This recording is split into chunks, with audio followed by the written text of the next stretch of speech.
तो क्या बिहार की जो जनता है वो मानती है? जब बिहार की जनता ही नहीं उनको सुन रही है तो जेनजी उनकी बात क्यों सुनेगा? और जेनजी ऐसा कोई बिहार में होमोजेनस कोई ऐसा ग्रुप है नहीं जो कि एक तरह से किसी के कॉल पर या अपने असेसमेंट के आधार पर एक्ट करे। तो पहली बात तो यह है कि विश्वास है जेनजी को यहाँ पर, यूथ को? बिल्कुल है। बिहार जो है बिल्कुल राजनीतिक जगह है, विशुद्ध राजनीतिक जगह है। ये बेंगलोर नहीं है। यहाँ पर लोगों के शरीर पर कपड़े नहीं होंगे, खाने की जगह खाने का नहीं होगा, उनके पास नौकरी व्यापार नहीं होगा, लेकिन राजनीतिक सूझबूझ यहाँ के लोगों में बहुत है। और उसी का एक तरह से खामियाजा भी है कि बहुत सूझबूझ होने का नतीजा भी है कि जो स्थिति बनी हुई है कि लोग अपना काम धाम छोड़कर राजनीति कर रहे हैं दिन रात। लेकिन यहाँ पर किसी के कॉल से कोई क्रांति होने वाली है ऐसा मुझे लगता नहीं। उन्होंने ये भी कहा कि जो आरक्षण का मसला है, उन्होंने आर्मी को आरक्षण से जोड़ा। उन्होंने कहा सिर्फ 10% लोग जो हैं उनकी रिप्रेजेंटेशन है। क्या आप इसे मानते हैं? देखिए, राहुल गांधी ये जो जातीय जनगणना वाला पिछले 1-1.5-2 साल से बड़ा एग्रेसिव होकर बोल रहे हैं, ये करीब करीब सभी इस पर सहमत हैं कि जातीय जनगणना हो।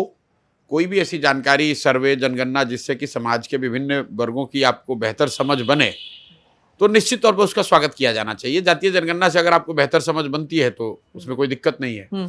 लेकिन जातीय जनगणना हो जाने मात्र से ही देश की सारी समस्या का समाधान हो जाएगा, ये कहना बहुत बड़ी मूर्खता है। और इसका प्रमाण ये है कि दलितों की, अनुसूचित जाति जनजाति की तो गणना हो रही है, तो क्या उनकी स्थिति 75 साल में सुधर गई? मुसलमानों की गणना तो हो रही है, तो फिर मुसलमानों की स्थिति क्यों नहीं सुधर गई? गणना हो जाने मात्र से नहीं सुधर जाएगा। दूसरी बात, राहुल गांधी ये जो कह रहे हैं कि इसी से सब हो जाएगा, तो एक चीज राहुल गांधी को बताना चाहिए कि पिछले 75 साल में करीब 45 से 50 साल तो कांग्रेस पार्टी के लोग ही प्रधानमंत्री रहे, उससे भी ज्यादा उनके परिवार के लोग 45 साल रहे, और कांग्रेस का अगर जोड़ दें तो 60 साल। तो ज्यादातर जो देश में जनगणना हुआ है वो तो कांग्रेस के राज में हुआ है। तो क्या जिन कांग्रेस के वो नेता, बड़े नेता, चाहे वो पंडित जवाहरलाल नेहरू थे, इंदिरा जी थी, राजीव जी थे, नरसिम्हा राव थे, उनको ये समझ नहीं थी जो समझ राहुल गांधी को बन गई है कि भाई जातीय जनगणना हो जाएगा तो देश सुधर जाएगा? तो पहले ही उनको ये स्वीकार करना चाहिए। एक जगह कहीं उन्होंने अपने भाषण में कहा कि मुझे इसका एहसास नहीं था, अपनी गलती, शायद किसी एक अति पिछड़ा बैठक में बोल रहे थे दिल्ली में। उनको ये भी बताना चाहिए कि क्या इंदिरा जी को इसकी समझ नहीं थी? क्या नेहरू जी को इसकी समझ नहीं थी? क्या नरसिम्हा राव, राजीव गांधी को इसकी समझ नहीं थी?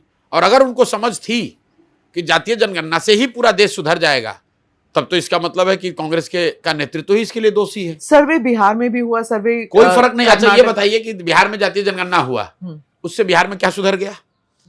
लोग 500 करोड़ रुपए लगा के जिन लोगों ने जनगणना कराया, उन लोगों ने उस रिपोर्ट को पढ़ा तक नहीं।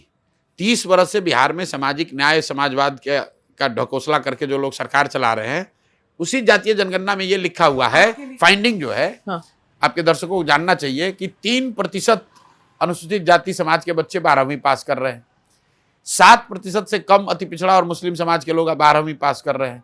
पूरे बिहार में सिर्फ 15% लोग ही 12वीं पास कर रहे हैं, सामान्य वर्ग के लोग।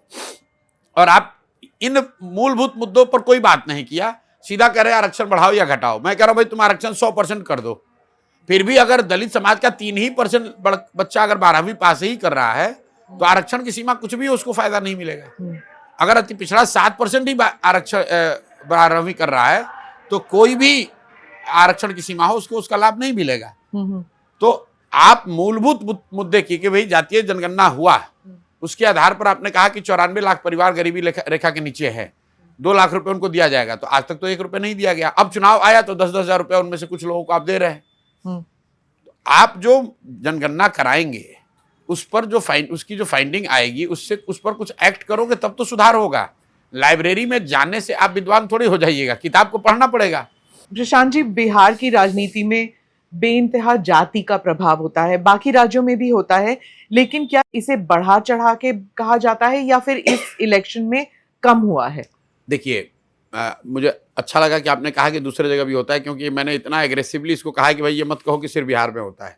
इसको हम लोग साइंटिफिकली देख लें कि क्या बिहार में जातियों का प्रभाव राजनीति पर दूसरे राज्यों के मुकाबले ज़्यादा है या कम है। तो इसको मैं बताता हूं कि भाई पिछले 20-25 वर्षों में 30 वर्षों में जो बड़े इलेक्शन हुए हैं जहां पर दूसरे राज्यों में जातियां टूटी हैं और लोग जातियों से ऊपर उठकर वोट किए हैं, उन इलेक्शंस में बिहार में क्या हुआ इसको देख लो तो पता चलेगा कि क्या बिहार में जाति की महत्ता राजनीतिक नजरिए से गुजरात, आंध्र प्रदेश, यूपी से ज्यादा है या कम है। और मैं 4 एग्जाम्पल देता हूं। 1984 में इंदिरा जी की लहर में पूरे देश में वोट कांग्रेस को पड़ा, तो बिहार में क्या हुआ? बिहार में भी लोगों ने जाति से ऊपर उठकर कांग्रेस को वोट दिया। 1989 में नॉर्थ और वेस्ट इंडिया में बीपी सिंह को बोफोर्स के नाम पर जनता दल को वोट पड़ा। सारे हिंदी हार्टलैंड में लोगों ने बीपी सिंह के जनता दल को वोट दिया, तो बिहार में भी जनता दल को वोट उतना ही आया।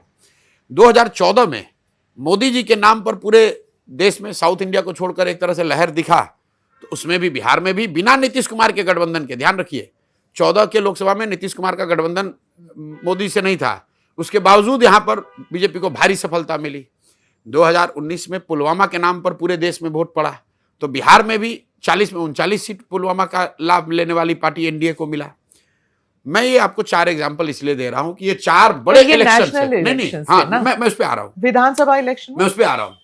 पहले आपने कहा कि क्या बिहार में जातियों की महत्ता ज्यादा है, तो बिहार या उनकी भूमिका राजनीति में ज्यादा है, तो अगर इन 4 इलेक्शंस में जब पूरे देश में लोग जातियों से ऊपर उठकर किसी मुद्दे पर, किसी विचारधारा पर वोट किया, तो बिहार में भी किया जी, तो ये दिखाता है कि बिहार में जातियों की महत्ता किसी अन्य राज्य के मुकाबले कम या ज्यादा नहीं है, इंटेंसिटी उसकी ज्यादा और कम नहीं है।